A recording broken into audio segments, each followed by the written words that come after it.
కూటమి విజయంతో అమరావతి రీజన్లో నిర్మాణ రంగం పనులు పెట్టేందుకు సిద్ధమవుతుందా? కౌంటింగ్ ముగిసిన 2 రోజుల్లోనే భూముల ధరలకు రెక్కలొచ్చాయా? ప్రభుత్వం మారిన నేపథ్యంలో నిర్మాణ రంగం పరిస్థితి ఎలా ఉందో నిర్మాణ రంగ అసోసియేషన్ సభ్యులు ఏం చెబుతున్నారో గ్రౌండ్ రిపోర్ట్లో చూద్దాం.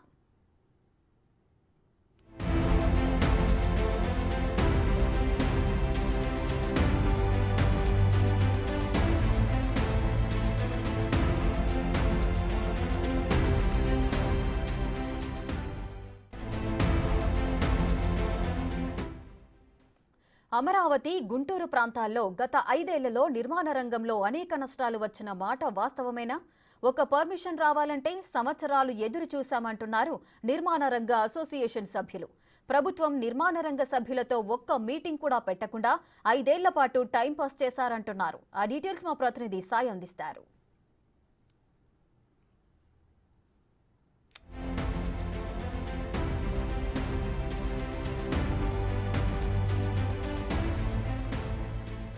అమరావతి క్యాపిటల్గా ప్రకటించిన తర్వాత అమరావతి రిలీజియన్లో ఉన్నటువంటి అనేక ప్రాంతాల్లో రియల్ ఎస్టేట్ కానీ బిల్డర్స్ అసోసియేషన్ కానీ అక్కడ ఉన్నటువంటి బిల్డింగ్లు డెవలప్మెంట్ చేయడం గతంలో 2019కి ముందు అత్యధికంగా ముందుకు వెళ్ళినటువంటి పరిస్థితి ఉంది. 2019 తర్వాత జరిగినటువంటి పరిణామాల నేపథ్యంలో అమరావతి రీజన్లో ఉన్నటువంటి అనేక కన్స్ట్రక్షన్స్ మధ్యలో ఆగిపోవటం, కన్స్ట్రక్షన్ పూర్తిగా అయినా కూడా అవి అట్లానే ఉండిపోయినటువంటి ఉన్నాయి. అయితే అసలు తీవ్రమైనటువంటి నష్టం జరిగిందనే విధంగా కొంతమంది చెప్తుంటే, కొంతమంది మాకు లాభం జరిగింది అంటున్నారు. అసలు ప్రస్తుతం రియల్ ఎస్టేట్కి సంబంధించి కానీ బిల్డర్స్ అసోసియేషన్కి సంబంధించి కానీ ఈ 5 ఏళ్లలో నిజంగానే లాభాలు జరిగాయా, నష్టాలు వచ్చాయా, ఎటువంటి నష్టాలు వచ్చాయి, వారు ప్రస్తుతం రాబోతున్న ప్రభుత్వాన్ని ఏం కోరుతున్నారు? ఒకవేళ ప్రస్తుతం ఇప్పుడు అమరావతి ప్రాంతంలో చూస్తే పెద్ద ఎత్తున కూడా శరవేగంగా రోడ్లు ఎంత అధ్వానంగా ఉన్నటువంటి పరిస్థితి నుంచి క్లీన్ చేస్తున్నటువంటి పరిస్థితులు ఉన్నాయి. కంపల్సరీగా ఇంకా రియల్ ఎస్టేట్ అభివృద్ధిలోకి రాబోతుందో అమరావతి రీజన్లో తెలుసుకునేటటువంటి ప్రయత్నం చేద్దాం. మనతో పాటు అసోసియేషన్ సభ్యులు ఉన్నారు. సార్ చెప్పండి, అంటే గతంలో ఎలా ఉంది 2019కి ముందు, అంటే ప్రభుత్వం మారకముందు, ఇప్పుడు ప్రభుత్వం మారిన తర్వాత అమరావతి ఎలా ఉండబోతుంది? మీరు ఏ అసోసియేషన్, మీరు ఏంటి? మాది నారెట్కో అండి, నారెట్కో బిల్డర్స్ అసోసియేషన్, మాది నేషనల్ బాడీ. ఇది అమరావతి క్యాపిటల్ జోన్. అయితే నా పేరు సీతారామయ్య, నేను స్టేట్ జనరల్ సెక్రటరీని. గతంలో చూసుకుంటే 2019కి ముందు తెలుగుదేశం ప్రభుత్వంలో కానీ అంతకుముందు ప్రభుత్వాల్లో కానీ ఏ ప్రభుత్వంలోనైనా ఏ జీవో రిలీజ్ అవ్వాలన్నా, ఎటువంటి ట్యాక్సులు పెంచాలన్నా, ఏదైనా ఒక అసోసియేషన్లు మా బిల్డర్స్ అసోసియేషన్ సంప్రదించి టౌన్ ప్లానింగ్ వాళ్ళు కానీ ఏదైనా ఒక చట్టాలు రూపుదిద్దుకునేవాళ్ళు. అట్లాంటిది ఇప్పుడు ఈ జరిగిన ప్రభుత్వంలో ఈ 5 ఏళ్లలో రియల్ ఎస్టేట్ అనేది అస్సలు బాగాలేదు. దానికి రకరకాల కారణాలు. ఒకటి శాండ్ పెరగటం, టీడీఆర్ బాండ్స్, కాదు ఈ అధికారుల నియంతృత్వ పోకడి, లంచగొండితనం పెరగటం, రకరకాల కారణాల వల్ల ఈ రియల్ ఎస్టేట్ రంగం అపార్ట్మెంట్లు కన్స్ట్రక్షన్ చేయటం కానీ బాగా ఇబ్బందులు పడ్డాం. చాలా లాస్లో కూడా ఉన్నాం, 100 కోట్ల లాస్లో ఉన్నాం.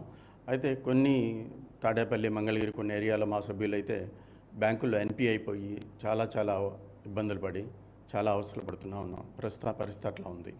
అంటే ప్రధానంగా సార్ మనం చూస్తే విజయవాడ నుంచి స్టార్ట్ అయ్యి వస్తుంటే పెద్ద బిల్డింగ్లు ఒక్కొక్కటి కూడా 20 స్టేర్లు 30 స్టేర్లు బిల్డింగ్లు కట్టి అట్లా ఊరికే నిర్మానుష్యంగా ఉన్నటువంటి ప్రదేశాలు చాలా ఉన్నాయి.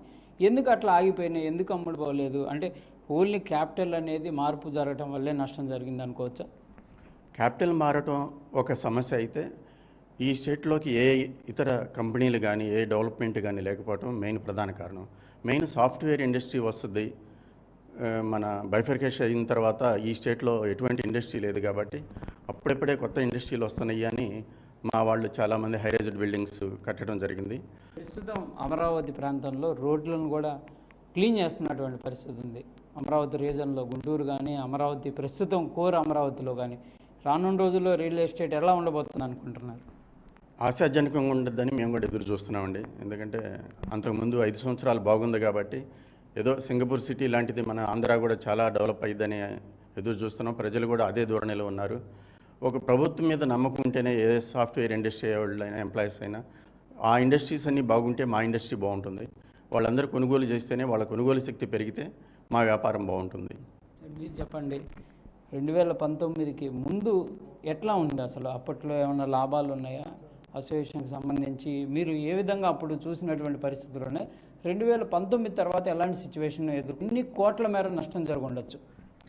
నా పేరు నాగవంశీ పెరవలి అండి, నారెడ్కో క్యాపిటల్ జోన్ ప్రెసిడెంట్ని.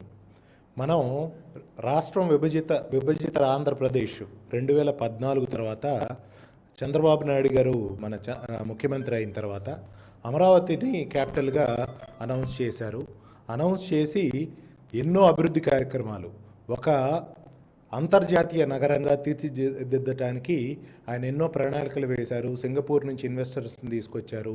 దేశం మొత్తం మీద మన అమరావతి అంటే ఒక అంతర్జాతీయ నగరం రాబోతుంది అని ఒక హైప్ తీసుకొచ్చి అందరిలో ఒక పాజిటివ్ నోట్, మనం ఇన్వెస్ట్మెంట్ అట్రాక్ట్ చేయడానికి కానీ ఏదన్నా ఎంప్లాయ్మెంట్ క్రియేట్ చేయడానికి కానీ అత్యంత ఇంపార్టెంట్ అయిన రాజధానిని ఒక హైప్ తీసుకొచ్చి మన చంద్రబాబు నాయుడు గారు అమరావతిని తీసుకొని వచ్చారండి.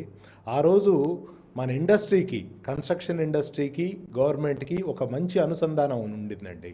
మన నారాయణ గారు ఆ రోజు మున్సిపల్ అడ్మినిస్ట్రేషన్ మినిస్టర్గా ఉన్నారు. ఏదున్నా కూడా మన ఇండస్ట్రీని, గవర్నమెంట్ ఆఫీసర్స్ని కూర్చోబెట్టి గవర్నమెంట్కి నష్టం లేకుండా ఇండస్ట్రీకి బెనిఫిషియల్గా ఉండి కస్టమర్కి బెనిఫిషియల్గా ఉండే పాలసీస్ని అందరం కూర్చొని ఒక వేదికగా కూర్చొని డిస్కస్ చేసుకొని దాని మీద లాభ నష్టాలు ఏంది, కష్ట నష్టాలు ఏంది అనేది అన్నీ డిస్కస్ చేసుకొని ఒక పాలసీని ఫ్రేమ్ చేసుకుంటా తీసుకొచ్చామండి. ఈజ్ ఆఫ్ డూయింగ్ బిజినెస్లో భాగంగా 15 రోజుల్లో బిల్డర్స్కి పర్మిషన్ ఇవ్వాలి అనే ఉద్దేశంతో ఆన్లైన్లో ఎక్కడా ఒక ఆఫీసర్ని కలిసి వాళ్ళతో డైరెక్ట్గా మాట్లాడుకునే పని లేకుండా ఒక ఆన్లైన్ వ్యవస్థను తీసుకొచ్చి మొత్తం వ్యవస్థను ఒక గాడిలో తీసుకొచ్చారండి. ఆ రోజు 5 ఏళ్లలో నేను ఒక 18 అంతస్తుల బిల్డింగ్ కట్టాను. దాదాపు 7 లక్షల అడుగుల బిల్డింగ్ కట్టాను. నేను నా పర్మిషన్ కోసం ఒక్క ఆఫీస్ గడప దొక్కలేదు. ప్రతిదీ ఆన్లైన్లో ఆన్లైన్లో యాజ్ పర్ జీవో ఏమేమి ఉన్నాయో నేను సబ్మిట్ చేస్తే ఆ రోజు ఆన్లైన్లో నాకు పర్మిషన్ కాగితం ఆన్లైన్లో జనరేట్ అయ్యి వచ్చింది.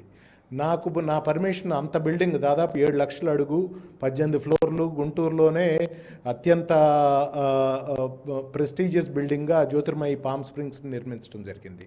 ఆ పర్మిషన్స్కి నేను చాలా సులభంగా ఈజ్ ఆఫ్ డూయింగ్ బిజినెస్లో లాభ పొందిన వాళ్ళు నేను ఒకడినండి. దాని తర్వాత గవర్నమెంట్ మారిన తర్వాత ఫస్ట్ ఇబ్బంది పడింది ఇసుకండి. మేము ఆ 5 ఏళ్లలో ఇసుక ఫ్రీగా ఇవ్వటం వల్ల చాలా బిల్డింగ్స్ కన్స్ట్రక్షన్లో కానీ ఇండివిజువల్ కట్టుకునే వాళ్ళు కానీ ఎంతో లాభం పొందారు. దాని తర్వాత ఆ రోజు నేను ఓన్లీ ట్రాన్స్పోర్ట్ ఖర్చు పే చేశాను. టన్ను 200 నుంచి 250 రూపాయలు పడింది. తర్వాత నాకు 1000 రూపాయలు పడింది. ఈ 1000 రూపాయలు బిల్డర్కి పడితే బిల్డర్ జేబులో నుంచి కట్టడండి, కొనుక్కునే కస్టమర్ దగ్గరే తీసుకుంటారు. అలా ఆ వ్యవస్థ మనకు ఇబ్బందులు అనేది అక్కడితో స్టార్ట్ అయినాయి. దాని తర్వాత ఈ 5 ఏళ్లలో ఎక్కడ గవర్నమెంట్కి, ఇండస్ట్రీకి ఒక అనుసంధానంగా ఒక్క మీటింగ్ జరిగిన దాఖలాలు లేవు. ఈ 5 ఏళ్ల మొత్తం మీద ఒక్క మీటింగ్ కాల్ఫర్ చేశారు. ఆ మీటింగ్ ఒక 2-3 గంటలు జరిగింది. మేము చాలా రిప్రజెంటేషన్స్ ఇచ్చాం. అవి ఏమైందో కూడా తెలియని పరిస్థితి అండి. ఈజ్ ఆఫ్ డూయింగ్ బిజినెస్ అనే పరిస్థితి అసలు లేనే లేదు. మేము ఈ 5 ఏళ్లలో 2014 నుంచి 19 నుంచి ఏ ఆఫీస్ మా పర్మిషన్స్కి కానీ ఆక్యుపెన్సీలకు కానీ ఆఫీసు గడప తొక్కిన దాఖలాలు లేవు. 2019 నుంచి 24 మధ్యలో ఎన్ని వందల సార్లు ఆఫీసులకు తిరిగామో, ఎన్ని ఆఫీసుల చుట్టూ ప్రదక్షిణలు చేశామో మాకు చెప్పలేని బాధ అండి. అమరావతికి అమరావతిలో ఒక భాగంగానే గుంటూరు కూడా గతంలో డెవలప్ అయినటువంటి పరిస్థితులు ఉన్నాయి. ప్రస్తుత పరిస్థితులు ఈ 5 ఏళ్ళలో ఏ విధంగా ఉన్నాయి? ఇప్పుడు నా పేరు బాబు అండి, నారెడ్కో ఈసీ మెంబర్ని. గుంటూరు కార్పొరేషన్లో మేము కొన్ని కన్స్ట్రక్షన్ చేస్తున్నాము. వీటిల్లో ముందు మేము ప్లాన్ పెట్టేటప్పటికి ఫస్ట్ పోస్ట్ వెరిఫికేషన్కి వస్తారు. ఆ పోస్ట్ వెరిఫికేషన్లోనే 15 రోజులకు చేయాలి దాన్ని. కానీ దాన్ని చాలా ఇబ్బంది పెట్టి 15 రోజులకి చేయకుండా ఆటోమేటిక్గా డీమ్డ్ అప్రూవల్ అవుతుంది. అప్రూవల్ అయిన దాన్ని మళ్ళీ వాళ్ళే ఇబ్బంది పెట్టి తిరిగి మీరే ఆ ఫైల్ వెనక్కి తీసుకొని మళ్ళీ తిరిగి పెట్టమని వాళ్ళు ఇబ్బంది పెడుతున్నారు. అంటే వాళ్ళు వచ్చినప్పుడు ఏం వెరిఫికేషన్ చేస్తున్నారు? అంటే సైట్ వెరిఫికేషనా లేకపోతే ఎలాంటి వెరిఫికేషన్ జరిగిద్దండి. అసలు మేము కట్టేది 30 అడుగుల రోడ్డుకి మినిమం ఉండాలి. ఆ 30 అడుగుల రోడ్డుకి మినిమం ఉందా, 40కి ఉందా, 60కి ఉందా, ఆ రోడ్ల ప్రకారం మేము సెట్ బ్యాక్లు వదలాలి. ఆ సెట్ బ్యాక్లన్నీ ఆ విధంగా ఉన్నాయా లేదా అని చూసుకొని వెళ్తాం వాళ్ళ పని. ఉన్నా కానీ వాళ్ళు దాన్ని అప్రూవల్ చేయకుండా వదిలేస్తున్నారు. ఎప్పుడైతే వాళ్ళు వదిలేసేది ఆటోమేటిక్గా డీమ్డ్ అప్రూవల్ అవుతుంది. ఆ డీమ్డ్ అప్రూవల్ ఫైల్స్ని వాళ్ళు పక్కన పడేస్తున్నారు. దాని మీద చాలా ఇబ్బంది జరుగుతుంది మాకు. వాటికి లోన్స్ రావు డీమ్డ్ అప్రూవల్ అయిన ఆ వెంచర్కి. అట్లాగా చాలా ఇబ్బంది పెడుతున్నారు. చివరికి ఇవన్నిటికీ ఏంటంటే కారణాలు లంచగొండితనం, వాటితో మెయిన్గా మేము బాగా ఇబ్బంది పడుతున్నాం. అది చాలా భారీగా తీసుకునే ఉద్దేశంలో వాళ్ళు అడుగుతున్నారు. దానివల్ల చాలామంది బిల్డర్స్ కొంతమంది సర్దుకుని ఇచ్చిన వాళ్ళు ఉన్నారు, కొంతమంది ఇబ్బంది పడతా ఆగిన వాళ్ళు ఉన్నారు. అట్లా ఆగిన వాళ్ళకి చాలా ఇబ్బందులు జరిగినాయి. అక్కడి నుంచి బిగినవి తర్వాత ఆ ఫైల్ ఆటోమేటిక్గా లేదంటే మేము ఏదో అప్రూవల్ చేయించుకుంటే తర్వాత మార్కెట్ రిలీజ్కి వస్తుంది. అక్కడ మళ్ళీ ఇబ్బందులు. మేము 10% కట్టే ప్లేస్లు 10% మార్కెట్ చేస్తేనే మాకు అప్రూవల్ ఇస్తారు. ఆ 10% ప్లేస్ని మార్కెట్ రిలీజ్ చేయాలి ఆక్యుపెన్సీ సర్టిఫికేట్ ఇచ్చి. దానికి చాలా ఇబ్బంది జరుగుతుంది. దానివల్ల ఆ ఒక ఫ్లాట్ 10 ఫ్లాట్లు కడితే మినిమం ఒక ఫ్లాట్ మార్కెట్ చేయాలి. ఆ ఫ్లాట్ని రిలీజ్ చేయకుండా ఆపడం వల్ల ఆ ఫ్లాట్ సంవత్సరాల తరబడి ఆగిపోతే చాలా వడ్డీ లాస్ పడుతున్నాం. వీటన్నిటిని గుంటూరు మున్సిపాలిటీలో మెయిన్గా కమిషనర్ గారు, అట్లాగే సిపి గారు, డీసీపీ గారు, వీటి ముగ్గురు బాగా ఇబ్బంది పెడుతున్నారండి. వీటన్నిటికీ చాలామంది బిల్డర్స్ ఇబ్బంది పడుతున్నాం. దయచేసి మా సమస్యలు పరిష్కరించవలసి కోరుతున్నాం. మీరు చెప్పండి సార్, ఎలా ఉండేది గతంలో చూస్తే పరిస్థితులు, ఈ 5 ఏళ్ళలో ఎలాంటి సిచ్యువేషన్ ఉంది? నా పేరు Tirupathaiah, Venkata Sai construction, NAREDCO capital zone EC మెంబర్ని. నేను 20 సంవత్సరాల నుంచి బిల్డర్గా ఉన్నాను. కానీ గత టీడీపీ గవర్నమెంట్లో ఈ ఇబ్బందులు లేవు. ఈ వైసీపీ గవర్నమెంట్ తర్వాత మరి ఈ 2 సంవత్సరాలలో 3 రాజధానులు వచ్చి, వైసీపీ గవర్నమెంట్ వచ్చిన తర్వాత 3 రాజధానులని బిల్డర్లు, రియల్టర్లు అంతా నడ్డి విరిగిపోయింది. దానికి తోడుగా ఈ కమిషనరు, గుంటూరు నగరపాలక సంస్థ కమిషనరు చెరుకు కీర్తి గారు వచ్చిన తర్వాత ఆమెకు అవగాహన లేకుండా సబ్జెక్టు మీద టౌన్ ప్లానింగ్ విభాగంలో ఎంత ఇబ్బందులు పడుతున్నామంటే, ఒక సైటు ఒక 1000 గజాలు కొనాలంటే 4 కోట్ల రూపాయలు పెట్టి సైటు కొనాలి. కొంటే 6 నెలలు 9 నెలల దాకా ప్లానే రాదు. మేము బ్యాంకులో అప్పులు తెచ్చుకుంటాం, వడ్డీలు కట్టాలి. వీళ్ళు ప్లాన్ ఇవ్వరు. అన్నీ కట్టిన తర్వాత వాళ్ళకి 2 ప్లాట్లు 3 ప్లాట్లు మార్టిగేజ్ పెడితే ప్రాజెక్ట్ అయిపోయిన తర్వాత అది 1 ఇయర్కి కూడా మార్టిగేజ్ రిలీజ్ చేయదు. మా అమౌంట్ మొత్తం ఇన్వెస్ట్మెంట్ అంతా అక్కడ బ్లాక్ అయిపోయి ఉంటుంది. ఇట్లా రకరకాల సమస్యలతో, టౌన్ ప్లానింగ్ సిబ్బంది పెట్టే ఇబ్బందులతో గుంటూరు టౌన్లో ఎక్కువ మంది బిల్డర్లను సఫర్ అయిపోతున్నాం. ఇమీడియట్లీ ఇప్పుడు వచ్చిన తెలుగుదేశం గవర్నమెంట్ వాళ్ళ మీద చర్యలు తీసుకోవాలని బిల్డర్లను కోరుతున్నాం. కమిషనర్ అది ఒక స్కామ్ అండి. తణుకు బాండ్స్ అనేది ఒక స్కాము. ఓవర్ ఎస్టిమేషన్ వేసి వాళ్ళు 100 కోట్ల రూపాయలు సంపాదించారు. వాళ్ళు మంత్రులు అయిపోయారు, కానీ మేము బెకార్లం అయిపోయాము. ఆ బాండ్స్ వల్ల ఎంతమంది బిల్డర్స్ అంటే దాదాపు 700 మంది ఈ రాష్ట్రంలో దెబ్బతిన్నారు. ఆ సమస్య ఇప్పటికీ పరిష్కారం కాలేదు. కనీసం మేము కోర్టుకు వెళ్తే దానికి ఆన్సర్ పట్టేయడానికి కూడా ప్రభుత్వం సిద్ధపడలేదు. దీని మీద శ్రీలక్ష్మి గారు సెక్రటరీ గారి దగ్గరికి ఎన్నోసార్లు తిరిగాము, మంత్రి గారి దగ్గరికి తిరిగాము, సీఎం గారి అపాయింట్మెంట్ అడిగాము, అయినా మాకు దొరకలేదు. ఏ నాయకులు ఎవరూ మాకు సహాయం చేయలేదు ఆ విషయంలో. ఆ సమస్య ఇప్పటికి కూడా ఉంది. వచ్చే కొత్త ప్రభుత్వం అయినా దాన్ని సత్వరమే దాని మీద యాక్షన్ తీసుకొని మాకు న్యాయం చేయాలని కోరుకుంటున్నాం. అంటే ప్రధానం మీరు చెప్పినట్టు శ్రీలక్ష్మి గారు స్పెషల్ సిఎస్గా కూడా ఉన్నారు. ఏదన్నా అనుమతులు ఇవ్వాలంటే వెంటనే ఇచ్చే పరిస్థితులు కూడా ఉంటాయి ఆమెకున్నటువంటి ఆదేశాల నేపథ్యంలో. అయినా కూడా సహకరించిన పరిస్థితులు లేవు. ఆమె ఏమీ చేయలేకపోయిందండి. సహకరిస్తానని చెప్పింది, కానీ సీఎం గారితో మాట్లాడిన తర్వాత ఈ సమస్యని నేను చేయలేను అన్నారు. ఇండైరెక్ట్గా కోర్టుకు వెళ్ళమని కూడా సూచించారు. దానితో మేము కోర్టుకు వెళ్ళటం జరిగింది. అదే దానికి ఆన్సర్ పడేయాల్సిన ప్రభుత్వం ఆన్సర్ పడేయకుండా కోర్టులో కూడా పెండింగ్ తేల్చకుండా అట్లానే ఉంది.